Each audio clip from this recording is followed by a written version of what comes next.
大家好，又係我維尼即 Step by Step 啦。今日呢條片每個人都關你事啊，絕對唔係自己嚇自己，因為我哋每一個人啊都已經成為黑客瞄準嘅目標，可以話防不勝防。證券戶口被黑客入侵啊，然後再將你戶口入邊嘅資產轉移，呢一類型嘅個案喺近呢幾年爆發性咁增加，受害者年齡由18歲去到70幾歲，各行各業咩人都有啊。嗱，唔係講笑啊，證券戶口如果被黑客入侵嘅話呢，你嘅傷亡一定係非常慘重嘅，因為對於大部分人嚟講呢，證券戶口入邊嘅資產一定係最多嘅，有啲人甚至係成副身家都放晒喺投資戶口入邊，黑客只係需要用你10零分鐘至個零鐘頭就可以極速咁將你戶口入邊嘅資產清零。對於黑客嚟講，回報咁高，所以近年黑客就專門睺實呢啲證券戶口。嗱，咁我就用咗 Gemini 做咗一個分析啦，就按照香港主流嘅證券平台喺防禦黑客嗰個嘅設定，同埋過去中招嘅個案數目嚟到做一個統計呢。咁呢個圖表就顯示富途牛牛成為咗釣魚攻擊風險最高嘅一個證券平台。嗱，富途牛牛之所以個風險等級係最高呢，係因為富途用戶嘅基數多啦，而且部分散戶嗰個安全意識亦都係比較差嘅。黑客只要漁翁撒網咁發出一啲釣魚短信呢，撞中嗰個人係用富途嘅機會率係非常之大啊，所以中招嘅個案亦都係最多啦，令到富途牛牛就成為咗黑客眼中嘅肥豬肉啊。至於 IB 用戶基數相對地就冇咁多，而且用戶個安全意識亦都係比較高嘅，所以唔係咁容易上當啊。不過佢哋喺戶口入邊嘅資產亦都係比較多噶，一旦有人中招嘅話黑客嘅回報就非常之高啦。咁所以無論你用緊啲乜嘢投資平台都好啦，我哋都唔能夠掉以輕心啊！唔想自己成為下一個受害者，今日我就同大家去拆解一下，究竟黑客係點樣 hack 入我哋嘅證券平台，然後再轉走我哋入邊嘅資產。同時更加重要嘅就係，究竟有啲乜嘢嘅方法可以對付呢啲黑客，杜絕被黑客入侵嘅風險，保護自己嘅財產。嗱，首先同大家講下其中2個案件嘅細節啊，咁我哋從而就可以了解一下黑客入侵戶口嘅慣常做法啦。個案1，郭先生損失81萬。2025年嘅5月受害人郭生就收到一條短信，發送者嘅名稱顯示係富途證券嘅英文名嘅。嗱，短信內容係咁嘅：根據香港金管局最新要求，需要盡快更新稅務資料，以免賬戶被暫停交易。嗱，郭生睇到呢個短信馬上就 click 入咗短信入邊附帶嗰條連結啦，跟住就帶佢去咗富途嘅 login page 啦。嗱，郭生就好似平時 login 咁樣啦，輸入自己嘅 username password。其實郭生嗰刻已經係中咗釣魚攻擊，但係佢完全唔知道，喺佢輸入資料嘅同一時間黑客就已經係睇到晒佢呢啲資料，而且係用緊佢嘅資料login 緊郭生自己真實嘅富途賬戶嘅。釣魚短信嘅特性就係專登製造一個危急感啊，令到你緊張，因為人一緊張嘅時候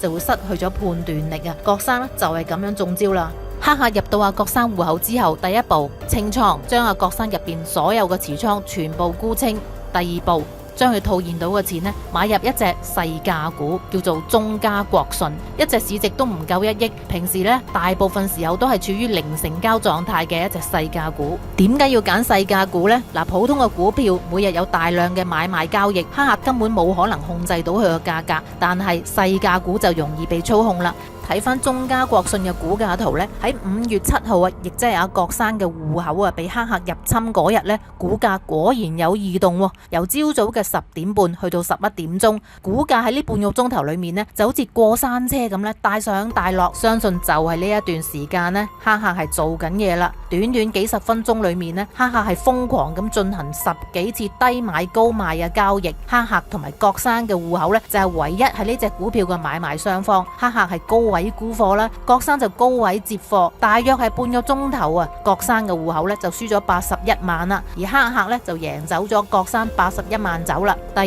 日嘅早上郭生就登入去自己個戶口去睇下啦，發現咗自己嘅戶口入邊無端端多咗隻唔識嘅細價股，原來就俾人登入咗進行非法交易，於是佢就即刻報警。至於有關嘅損失追唔追得翻睇怕都凍過水啦。2025年12月，楊女士咧同佢老公咧就去哈爾濱旅行啦。喺4個半鐘頭嘅飛機航程上面咧，據有楊女士所講啊，黑客就係呢段時間潛入咗佢嘅投資戶口，迅速咁將佢戶口入邊所有嘅藍籌股同埋美國嘅科技股全部沽清，然後套現咗大約900萬港元啊，跟住咧就用呢900萬咧買入一啲超價外當日就到期嘅末日期權。呢啲期權嘅成交量咧可以話近乎零啊，咁所以黑客咧就可以自由操控佢嘅買賣價啦。黑客咧先用一個極高嘅價咧去沽出期權啦，然後楊女士咧就不問價用市價去買入。黑客咧之後就即刻收到期權金啦。由於呢啲都係嗰日到期嘅末日期權啦，所以一收市咧楊女士嘅期權咧就馬上變成廢紙，黑客嘅期權金咧就代代平安啦。就係咁樣就可以將楊女士戶口入邊嗰900萬現金啊極速抽乾去到自己嘅戶口入邊啦。疑團1有雙重驗證碼，點解都會中招呢？遭受釣魚攻擊嘅受害者啊，既然入得去假網站啊，通常都信以為真噶啦。當佢哋嘅手機收到雙重驗證碼嘅時候啊，佢哋都一樣不假思索咧，將個驗證碼咧填咗落去嗰個嘅假網站嗰度啊。其實佢根本就冇發現到，係因為黑客咧用緊另一部電腦 log in 緊佢個戶口，先至 trigger 到有個雙重驗證碼咧發送到佢嘅手機啊。至於楊女士嘅個案呢，根據佢所講啊，佢就話佢自己冇 click 過任何嘅連結啦。咁點解黑客都可以 hack 入到佢嘅戶口呢？唔通啊真係證券平台嘅保安系統咁不堪一擊？大型嘅證券公司咧，系統都係有多層嘅防禦網嘅。黑客咧，如果想 hack 入呢啲系統咧，難度係非常之高嘅。其實通常咧都係用戶啊自己個安全咧出現咗漏洞啊，先至令到黑客有機可乘嘅啫。雖然楊女士就話自己冇 click 過任何嘅連結啦，但係坦白講，好多中咗招嘅人咧，通常都係後知後覺，甚至乎連自己撳嗰啲釣魚網站都唔記得㗎。疑團2，楊女士咧收唔到任何一個交易通知。究竟係咪系統出現問題呢？所有證券戶口咧，每次交易啊，就算金額細到只係得1蚊咧，都會即刻 trigger 到一個交易通知噶嘛。以楊女士嘅個案，黑客喺佢戶口裏面做咗30幾次嘅期權買賣，咁應該會觸發咗30幾個 alert 噶。就算喺飛機上面冇網絡收唔到，一落機上到網，啲 alert 自然就會彈翻晒出嚟噶啦。咁點解楊女士會收唔到所有嘅通知呢？因為黑客成功登入咗楊女士嘅戶口之後呢，第一件事唔係即刻去清倉啊，而係即刻去佢嘅賬戶設定，將所有嘅交易通知全部關閉。證券戶口呢，一般嚟講呢係會預設咗呢開啟所有嘅交易通知嘅，但係你亦都可以人為咁將佢關閉嘅，所以並唔係個系統保安出現問題啊，而係個黑客呢專登熄晒所有通知嘅，因為咁樣佢先至可以神不知鬼不覺去做嘢啊嘛。疑團3，既然知道黑客係用邊個戶口嚟到左手交右手，咁即刻叫證券公司或者警方凍結個戶口咪得咯？理論上係可以嘅，但係實際上就算俾你凍結咗個戶口啊，啲錢呢都未必可以追得翻嚟啦。黑客所控制嘅證券戶口，梗係唔會用自己真實身份嚟開戶啦，而係用一啲假嘅資料嚟開立戶口，好多時呢都係用啲偷翻嚟嘅個人資料，所以呢只係另一名嘅受害者，而真正嘅黑客呢就係藏身海外，